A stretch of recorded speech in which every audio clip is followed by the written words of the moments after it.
కొడుకులు వాటర్లో చూడరు కదా అని వండుకోక్కర్ లేకుండా బాబు పెట్టిస్తున్నారు. అది సంతోషం.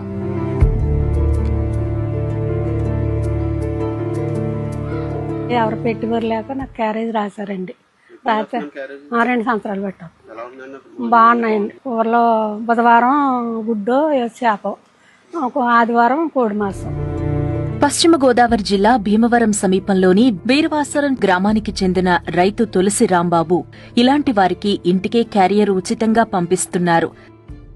వండుకుని ఒప్పుకోలేని వాళ్ళకి తప్ప పేదలు అని కానీ, లేకపోతే కులం చూడడం, వయసు చూడడం, ఆస్తి చూడడం, వండుకుని ఒప్పు లేకపోతే చుట్టుపక్కల 18 గ్రామాలకి పంపిస్తున్నాం మనం.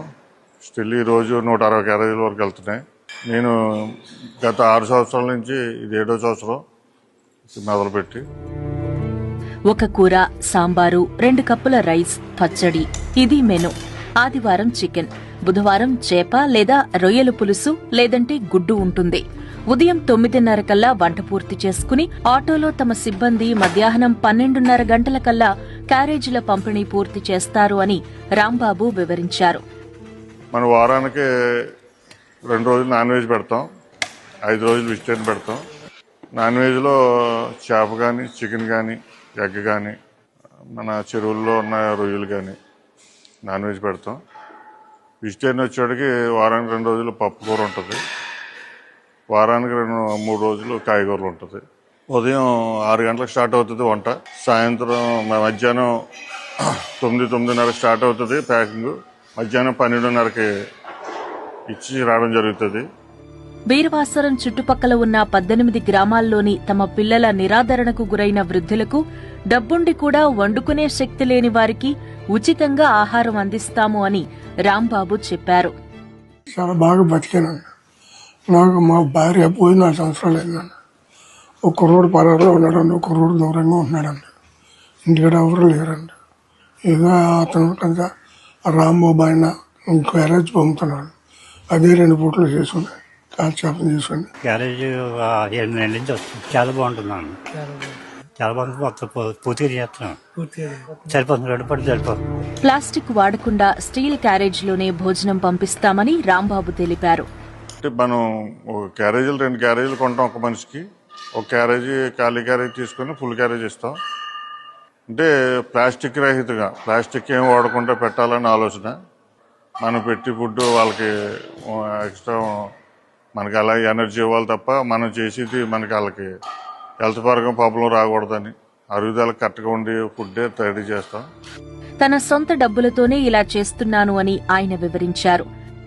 మనకున్న దాంట్లో చేయాలన్న ఆలోచన మీద తప్ప మనకు డొనేషన్లు తీసుకుంటే ఇది బిజినెస్ అవుతుంది.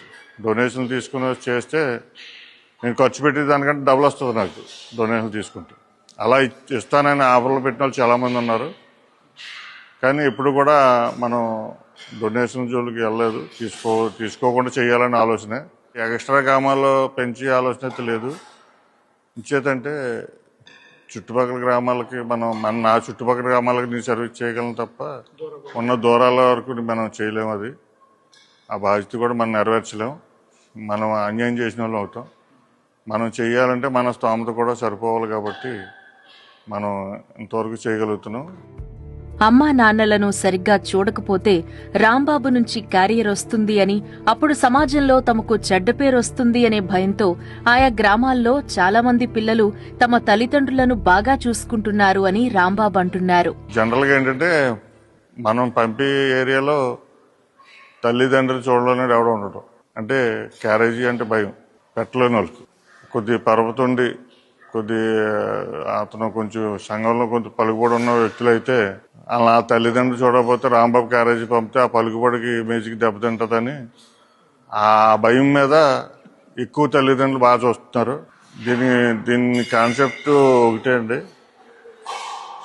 సర్వీస్ కానీ సేవ కానీ అనకూడదని నా ఆలోచన. బాధ్యతనే చెప్పాలి.